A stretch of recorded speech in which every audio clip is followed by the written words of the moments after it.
Thabarĩ ya mĩaka ĩna rĩu ĩrĩa yaciarirwo nĩ ngeithi cia thayũ gatagatĩ ka President Uhuru Kenyatta na mũtongoria wa ODM Raila Odinga yaciarire matanya ma rĩendekithia rĩa gũcenjia icibao 77 cia gatiba, na kwa ihinda rĩu ĩno noyo ĩkoretwo ĩrĩ ndereti ĩrĩa ĩcuhĩrĩirie ũteti wa bũrũri ũrĩa rĩu ũrorete kuoya mwerekera mwerũ. Kamwe Kenya hatutaiacha.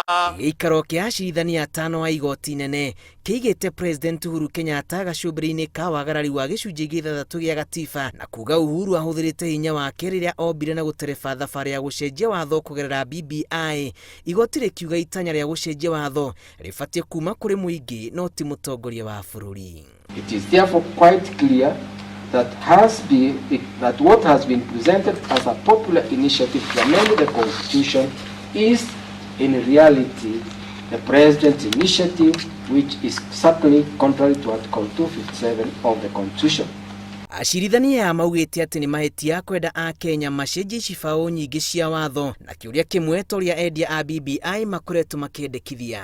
Igũrũ rĩa ũguo, acirithania manyitĩrĩire atĩ IEBC noyo ĩna hinya wa kũheana icigo cia ũmbunge no ti kamĩtĩ ĩngĩ o yothe.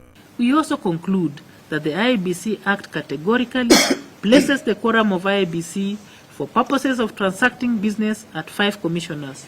Finally, we conclude that the IEBC did not have this quorum at the time it made the consequential decisions related to the Constitutional Amendment Bill. It therefore follows that all the decisions so made by the IEBC in relation to the proposed constitutional amendment, and in particular to the Constitutional Amendment Bill, were invalid, null and void for lack of quorum. Igũrũ wa maya itũre igoti riugĩte kũmbũ gwa kamĩtĩ ya amemba 14 a BBI arĩa nĩ hamwe na mũtigairĩ mũikarĩri gĩtĩ Yusuf Haji kwarĩ mũgarũ na watho na gũtirĩ ũndũ ta ũyũ watambũrĩtwo nĩ watho. It is therefore clear, as concluded above in this judgment, that BBI task force, which eventually morphed into the BBI steering committee, was the president's and not the people's initiative. Acirithania maugĩte atĩ gatiba ya Kenya nĩ rĩ mũthingi wayo na ndwagĩrĩire gũcenjio rĩrĩa mũndũ eciria. Even if they had been distributed, those who do not understand English and the persons with disabilities would still not have been able to understand the contents of the bill.